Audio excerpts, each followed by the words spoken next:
My mom's Martha? Your mom's Martha? Whoa, what a coincidence. That's amazing. What's up, Geeksters? It's me, Omar from GeeksterLabs.com, and this is my spoilerific review of Batman vs. Superman. Now, guys, fair warning, if you have not seen the movie, this is not the video for you, because I'm going to go into every single detail of this movie, and I don't want to spoil things, because there's some big things and big twists that happened in this movie that I don't want to give away for you. So if you haven't seen the movie yet, go ahead and check out my spoiler-free review. That's the one I don't go over any kind of details about the movie. So check out that one if you haven't seen it yet. But if you have seen the movie, basically, guys, this is just an open dialogue. I just want to talk to you guys, and we're going to have a discussion here about what I think about this movie. So I posted my spoiler-free review. I was probably one of the first people to put it on YouTube. I can proudly say, because I know that I filmed that review about 1 a.m. in the morning when I saw it for the fan screening on Monday. The press screening hadn't even happened until Tuesday, so I put that video up really quickly online.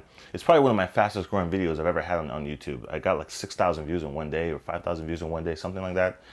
And boy, did I get a lot of hate comments. And I probably have, I think it's like 400 thumbs down and 100 thumbs up. So people pretty much didn't like my opinion of the movie. And I said at the very beginning of the movie, I didn't say it was not a good movie. And I will say now, I've seen this movie 3 times. I saw it for the 3rd time yesterday. So if I paid money, I saw it for free the first time, but if I've paid money twice to see this movie, rest assured, I did enjoy this movie, okay? I did enjoy this movie. It's a good movie. It's not a great movie. It's not an excellent movie by any means, and it does have some issues that I think could have been tweaked a little bit to make it an even better movie. But like I said in my spoiler-free review, I was very disappointed by this. This movie could have been epic. It could have been awesome. Batman and Superman for the first time on film. I think it could have been something really special. And my biggest issue with it was just the disjointed nature of the story and the way they cut it, cut the scenes together.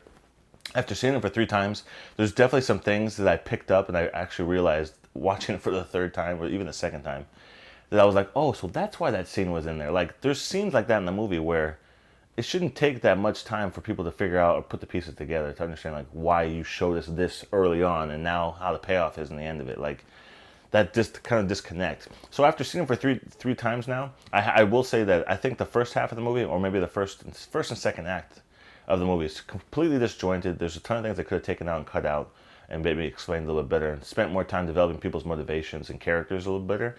But the 3rd act of this movie was awesome. The Batman versus Superman fight, the Doomsday fight, Wonder Woman showing up, the whole death of Superman, all that stuff, they did a really good job, and I really liked that a lot. So let's go into some super specific details of what I did like and did not like about this movie. Okay, guys, so let's go into some of the stuff I really liked about this movie. So, like I mentioned in my spoiler-free review, I'm a huge Batman fan. I'm definitely a fanboy when it comes to Batman, okay? I've loved Batman since I was such a little kid. So I wanted to put that out there just to let you guys know that I'm not like a Marvel fanboy where I hate Batman and that's why I'm making these complaints. I'm actually a huge fan of Batman and I really want it to be really awesome and good. And thankfully, all the stuff that has to do with Batman and Ben Affleck was awesome. I thought Ben Affleck was a great Batman.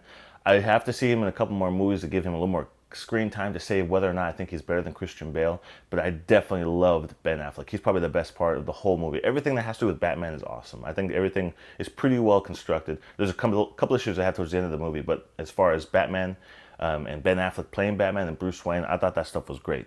Especially that opening sequence was great. I know it had a very 9/11 feel to it, but it was definitely very visceral, very action-packed. It was a really cool way to open it up and kind of show you and just give you hints of Man of Steel and give you really good motivation for why Ben Affleck hates Superman so much. The other thing I really like too about it is Bruce and Alfred's relationship with each other. It's very funny. This version of Alfred with Jeremy Irons, he's very snarky, he's very sarcastic. So I love the banter between the two of them.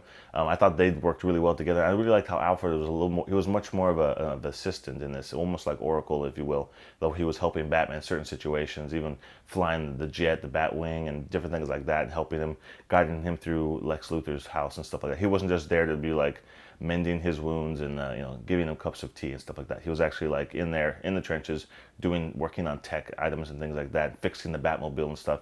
I really liked how this Alfred was like a hands-on type of Alfred. The thing I really will give Zack Snyder is a very visual director. He does a really good job of doing stunning visuals. What this movie has really great visual look to it, and I really loved how he paid homage to the Dark Knight Returns and the Death of Superman. That's basically the two comic books that this movie is based off of, right? And he did a really good job of kind of adapting those two comic books in this movie, especially the Dark Knight Returns. I love the iron suit that he brought in from the movie. I kind of wish they would have showed it. Like it's kind of funny because after seeing it for the 3rd time, you realize he just shows up with it on. Like, you never see it in the Batcave. He never really talks about it. It's obviously really worn down and beaten up, so he's used the suit many times before. I'm not quite sure for what. It just appears in the movie, and I guess that's okay. But it would have been like, it would have been cool to kind of see him working on it or doing something to it. Maybe that was the part of the thing that Alfred was working on when he was doing stuff with the Bat Cowl. It didn't look the same as the big iron one, but maybe that kind of went inside the suit. I don't know. That was kind of cool. The other kind of stuff that I noticed that was similar from the comic books that was done really well was the whole the nuke. Because in the comic book, he who is it? Superman's trying to stop a nuke that's coming from another country. It escapes my mind right now. He stops the nuke. He gets blown up by the nuke, and he does the whole weird zombie-fied looking, like Bizarro kind of looking thing going on. And they did that in this movie, and it really shows too as well when he takes Doomsday up into the sky. It shows that Superman has learned his lesson from the first movie with Zod. Instead of keeping Zod there in Metropolis and destroying the city, he does what everyone said he should have done. He should have taken him away so he wouldn't have caused much casualty. So that was kind of a two thing they did there. One, he took him up into the sky, kind of get him out of there, and he gave him an opportunity to kind of pay a little homage to the death of the Dark Knight Returns, when he gets hit by the nuke and then he kind of turns a little weird, but then the sun comes and gives him some energy and he feels better. That was cool. The Dark Knight Returns of this Batman is definitely brutal, like the Frank Miller Dark Knight and the Dark Knight Returns. He beats people up. He pretty much kills people. I know a lot of people have had issues with that. I'm not going to nitpick at the whole thing about Batman killing. He's not directly killing people. He just basically doesn't give a crap. He's like blowing stuff up to like get people out of the way. And if they get hurt in the process, he's basically like, oh well, you shouldn't have been there to begin with. Like, so I know some people were really jarred by that. Like, what is he doing? He's blowing cars up, but he has gun turrets on the Batmobile. There's gun turret on the Batwing. Like, he's just shooting things and things are blowing up. I'm on the fence about how that is. I think that maybe the movie should have used that part of it as more of a bigger reason why Superman didn't like him. Obviously, Clark keeps talking about how this Batman is vigilante and being crazy and things like that and causing fear and such. But he never really addresses that thing, like you're letting people die, or something to that effect. I think that would have been cool if they had done that. And I think Warner Brothers had some serious guts to actually kill Superman. I mean, and let's be honest, Superman is not really dead. If you've seen the movie, at the very end you see the little dirt floating up. So he's going to come back, and if you know the comic books, he does eventually come back. I'm more worried about how they're going to bring him back, because in the comic book of the death of Superman, there's 4 other Supermen that take his place when he's gone, and none of them are really technically Superman, okay? So that is going to be a little weird. I don't think they're going to do that in the Justice League movie. I think they'll keep it much simpler. I definitely love the way they kind of subtly hinted at the suit, because when Superman does come back after he dies, he has a new suit that's completely black with a silver S, which is exactly how the coffin looks. If you remember the coffin, it's a black coffin with a silver looking S on it. So like when I saw that, I was like, that looks kind of similar to the suit, So however they bring him back, I hope it's natural. I hope it doesn't seem really weird. I definitely hope they don't do like a Luke Skywalker thing and just squeeze him at the very end of Justice League. I mean, if they in Justice League, if they show the other characters and maybe halfway through the movie Superman shows up, I think that would be cool. But you have to give some kind of explanation as far as how did he come back to life? So I think that might be a little tricky to see how they pull it off in the Justice League movie. The other thing I really loved about this too, especially with Batman, is the action choreography and the fighting. That scene of Batman in the warehouse was probably the best scene of the whole movie. The 3 times I've seen it, that's my favorite scene, when he's beating the bad guys up to go save Martha Kent. The action of that was really awesome. I can definitely see how this, like I said, this is definitely a more brutal Batman that doesn't mind, stabbing people in the shoulder and just crazy things like that. But the action choreography, that's probably the most fighting we've seen Batman do in a Batman movie ever. But there's some fight scenes by Christian Bale, but they're not quite the same as this one. This one's a little bit better in my opinion. Gal Gadot I thought was okay. I was expecting a little bit more from her, a couple more scenes maybe, and they kind of just sprinkled her in there, and you're not quite sure what she's up to or what she's doing, but she's just there. And she's a beautiful woman. She looks the part. She looks very nice, and especially in the outfit, she definitely kicks butt. And I believed her in the action scenes, even though her frame is small and she's a little bit thinner. She definitely, she's an Amazonian, so she can kick butt, and she doesn't have to be huge and hulking or anything like that. So I thought that stuff was good. Her lines, when she delivered the lines, I thought they were okay. She's no thespian. She's not an awesome actress that's meant to be delivering these perfect lines. But she only spoke 12 times in the whole movie. 12 or 16 times, I think, is the count of how many lines she had. So it'll be interesting to see how she is in the Wonder Woman movie, but I'm not really worried about it. I think she'll do a fine job in that movie, and I think she did a good job in this movie as well. Oh, and definitely, guys, if you have the chance to see this, if you haven't seen it already in IMAX, you should definitely check it out in IMAX. Some of the scenes are just awesome. That's the first time I saw was at the fan screening, which was on IMAX, and that was just amazing. The sound was loud, the screen was huge, and some of the action sequences actually used the entire screen, so it was a really cool experience. The other thing I really liked too is the Batmobile. I thought the Batmobile was really nice. I kind of wish they would have showed it a little bit more to kind of see what other things it could do, but for the most part, it reminded me of the Tumbler a little bit, but maybe a little more agile, not as heavy and big. And I thought the Batmobile, the way they pulled it off and the design they used for it was really cool. Okay guys, so those are all the things I loved about the movie. Let's talk about a few things that I think maybe could have been tweaked or that I didn't really love very much. So if you did see my spoiler-free review, you know that my biggest issue with the movie was the pacing and the way they cut the movie up. I think it was very disjointed. I think the scenes that they placed in there and when they placed them in there didn't quite make sense, and they were very subtle. And it took me multiple viewings to actually understand why those scenes were even in there. Because if, for those of you, you probably were familiar, you probably already know, but like that scene in Africa, the only purpose of that scene is to show how Lex Luthor is trying to frame Superman. That's the only purpose for that scene, really. The scene for Africa, the scene with the senator, with blowing up the guy in the wheelchair, Scoot McNairy, those scenes are only there to show that Lex Luthor is trying to frame him. And I don't think you needed those scenes. If you could have cut out the senator, the Scoot McNairy in the wheelchair, the bomb, all that stuff, you could have cut those things out of the movie and shown Lex Luthor's motivation some other way. But it's like you watch those scenes and Lois Lane's investigating the bullet and blah blah blah. It spent so much time in doing that, and then the payoff is, oh, it's all tied to Lex and he's framing Superman.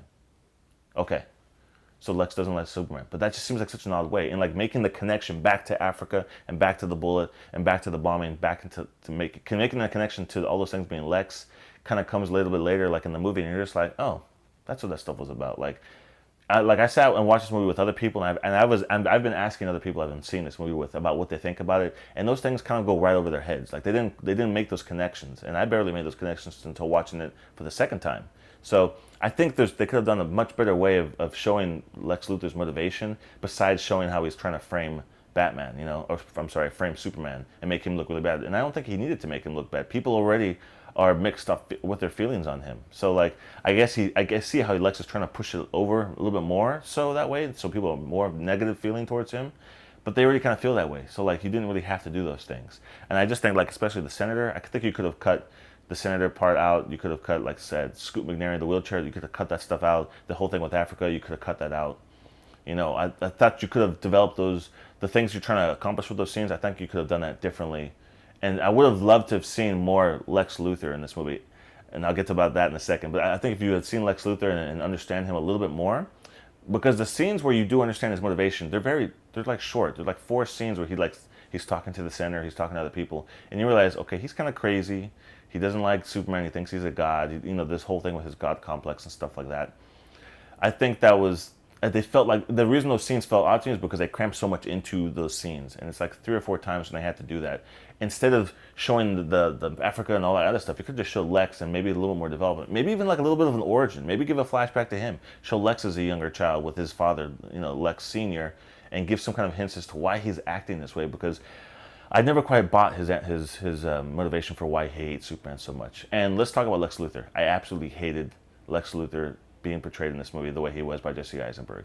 I get what they were doing. I totally give credit to Zack Snyder for trying to give us a different Lex Luthor, which is totally cool. A younger, hipper Lex Luthor, more crazy, more weird.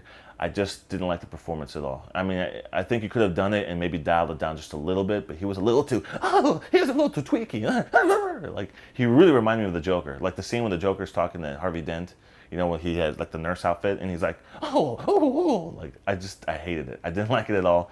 Even for the 3rd time, it's like, every time he's on there, it's kind of cringeworthy to me. I just didn't really care for too much for that performance. But I'm sure Jesse Eisenberg was just doing what Zack Snyder wanted him to do. And I'm sure Zack Snyder just wanted to put a different stamp on Lex Luthor and give him a different twist, which is totally cool. I just hope they maybe dial him down a little bit. So maybe in the next Justice League movie, maybe being in prison for a little bit, maybe we'll mellow him out a little bit, and maybe he'll, you know, not be so crazy and often wild like that.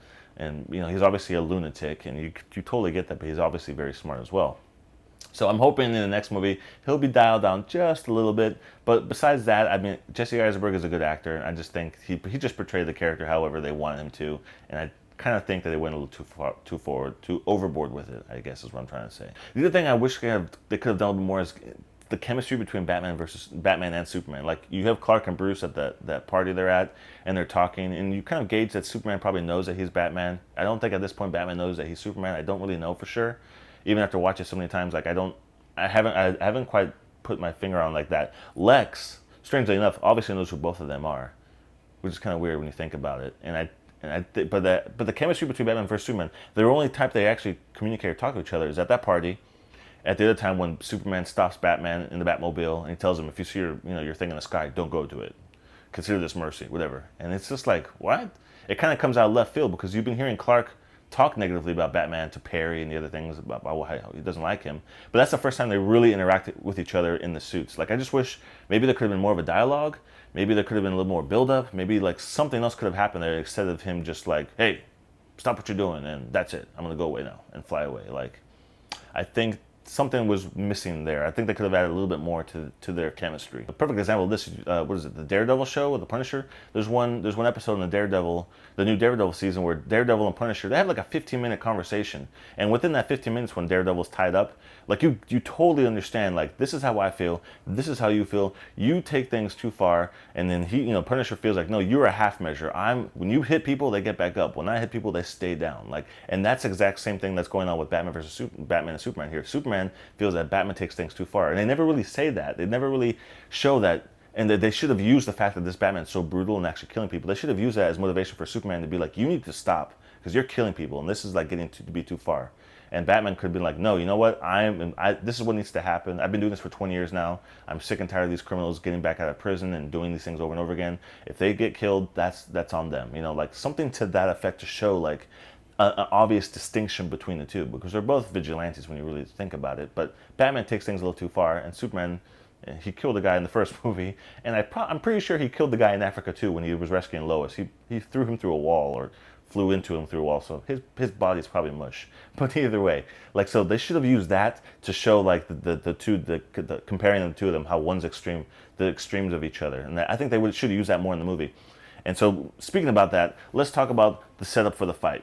This is my biggest issue. I love everything that happens, into the fight, the action sequences, everything was awesome. My biggest issue is I didn't like the fact that Lex Luthor was like a puppet master playing, because it gets really convoluted and confusing. So you're telling me that Lex Luthor is talking to the senator, trying to convince her to allow him to bring in the kryptonite to make weapons so he can get this, probably like a contract with the military to create weapons or whatever. He doesn't need her to bring the weapon in, the kryptonite. He smuggles it in anyway, so he didn't even need her to do any of that stuff. Okay, so Lex Luthor has the kryptonite. He keeps it in his place. He realizes that Batman steals it, and you can see by the smirk on his face, he's happy that Batman steals it because he wanted him to steal it so that he could be the one to take care of Superman. But at the same time, Lex is also creating Doomsday as, what, a backup plan? Like, okay, let's say Batman killed Superman. What would you have done with this huge creature that you're cooking up in the spaceship? That doesn't make any sense. Like, he didn't need Batman to do anything for him. He's already taken care of it with Doomsday. So that whole thing was weird. And then the whole thing with Martha Kent. Martha Kent didn't have to be in this movie at all, in my opinion. She didn't have to be at all. Maybe the one scene where she's talking to Clark and like, you don't owe this world anything, blah, blah, blah. Okay, maybe that would be fine. After that, you didn't have to show her ever again. Because Superman didn't need to have his mother being kidnapped from him in order to be his motivation for fighting Batman, okay? Here, follow me on this. Batman saves Lois Lane all the way in Africa when she's in distress. But he can't figure out where his mother is when Lex Luthor kidnaps her. I don't understand why that is. Maybe Superman knew exactly where Lois was the whole time, so he was easily able to find her. But even during the middle of his fight, he hears her drowning. He's like, oh, she's over there. I better go check her out. Like, he can't do the same thing with his mother. That was weird to me, the whole thing. And here's the other thing, too. Lex didn't have to do any of that. He didn't have to set that up. All it had to be was making sure that Batman got the kryptonite, which he did. Okay, fine. Batman's setting up a trap for him. Okay, that's good. He puts his light up in the sky. Superman sees the light and he's like, oh, this again? I'm going to teach this guy a lesson. I'm not going to kill Batman, but I'm going to sure beat him up and teach him a lesson. That's all that had to be done. Superman goes to Batman, and there they are, and now they fight. And that's Superman's motivation. His motivation isn't like, I need to fight you because you're going to hurt my mother. Like, I wanted Superman to really want to beat him up and not like try to be defending himself and getting upset because Batman is beating him up pretty badly. So that whole motivation thing, I didn't think they needed to do it the way it was set up with Lex, being the puppeteer of that whole thing. Lex, at the same time, could be cooking up Doomsday. And then here's the big thing, too. And I really didn't like the way they did this. Martha. Oh, my mom's Martha? Your mom's Martha? Whoa, what a coincidence. That's amazing.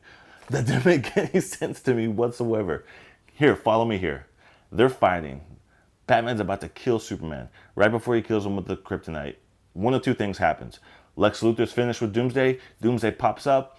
We need to stop fighting. We need to stop this creature. We'll figure our differences out later. Let's stop this creature. That's A. Or option B, Wonder Woman pops in, stops Batman from killing Superman, and tells him, this is what Lex Luthor doing. You need to stop and put your differences aside. We need to take care of this. And you guys can figure this out later on. And that's it. Maybe that wouldn't have resolved things, but I think that tension between Batman and Superman could have been fine as a weave going through Justice League 1 and 2. And don't tell me that they're not going to be still arguing in Justice League 1 and 2. So nothing had to be resolved. But by Batman about to kill Superman, and by Superman saying Martha, I didn't agree with the way that worked. One, why would that matter to Batman, whether he knew his mother's name or not? Like, why he was so motivated, ready to kill him. That one thing, and I get what you guys are saying. I've been reamed in the comments of other videos, people telling me, well, this was Batman realizing that Superman is actually almost like a human being, like he has a human mother. He's a real person. Why would that matter to him? That doesn't matter to Batman. He's an alien that could still destroy the world. What difference does it mean to Batman whether or not he has a real human mother? That makes no sense. Someone had to raise him. Batman even says, like, your mother, your father, they raised you to do whatever. He's talking about that while he's fighting him. My parents said, I can't remember what the line was, but Batman's talking about his parents, how he was raised, and how his parents must have raised him. Whether or not he's talking about his kryptonite parents or his earthly parents, his Krypton parents or his earthly parents, doesn't matter. But I just think, and why would Superman even say Martha? Why would he say my mother? He would have said, my mom, they've got my mom. Why would he say, Martha, they're going to kill Martha? What? Why would Batman know who Martha is? I just think the writers were like, you know what? Let's do this. This is such a weird coincidence. Both of their names are Martha. We should use that as motivation to get them to be buddy now and be like, hey, both our moms are named Martha. Let's like put that in the movie and that'll jar Batman. I didn't agree with that at all. I thought that was very odd. Even watching it 3 times, the way Ben Affleck kind of reacts and like steps back and like throws the spear to the side, like, what? He wouldn't do that just because they said Martha? Like what? He's thinking about his mother now, right? When he's about to kill Superman, and now something about the memory of his mother dying, which they didn't have to show twice. Come on, Zach. You had to show it one time. You didn't have to do it twice. Showing his mother dying. They need to use that. All you had to do was let Doomsday show up. That's it. Or Wonder Woman stops, intercedes, and be like, hey, stop what you're doing. Stop fighting. We need to take care of Lex. This is what's going on. Wonder Woman's obviously been spying on him. She has all this information, this intel, along with what Batman already knows about him. This is what's going down. Stop fighting. Let's take care of Doomsday. That's all they had to do. Okay? And so that was my biggest issue, the Martha thing. I just thought, every time I see it, I just think that's the dumbest scene. If you don't agree with me, that's totally cool. Put in the comments below. Don't be a jerk. I will remove your comment if you're mean to me. Don't be mean to me. Okay? Okay, anyways. I also thought that the Robin tease was a little like, I don't know why they stuck that in there. It's almost as if just like to put that, just to put something in there so people could talk about it and put that in the trailer. But I kind of wish they would have said something about that. At least tell us which Robin that was. Was that Jason Todd? Was that Dick? Was that, who was that? I mean, I'm assuming it's Jason Todd, but who knows who that really was. And maybe they'll delve into that, hopefully, like in the actual standalone Batman movie. That would be kind of cool. The other thing I didn't like, too, is the way they kind of introduced the Justice League members. I think, I mean, it's, this is a tiny thing. This isn't a big deal. But I think instead of emailing Wonder Woman, I think it should have been Bruce when he was there decrypting the files. He should have been the one to see those things. Like, you should have saw it from his perspective, and that would have been kind of cool. Maybe you showed Diana the picture of herself.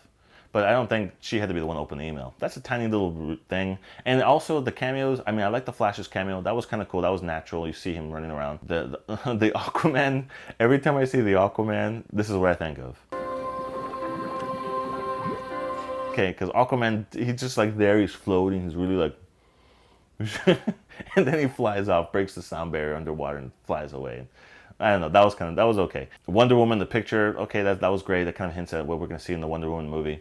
Cyborg was a little weird. I really don't like it in movies when they do the whole, like, I'm a scientist and this is my video vlog and this is what's going on. Like, they did that actually in Amazing Spider-Man 1 and 2 when his parents were like, when his dad's explaining to him everything, giving him all this exposition and like this science vlog video he's doing.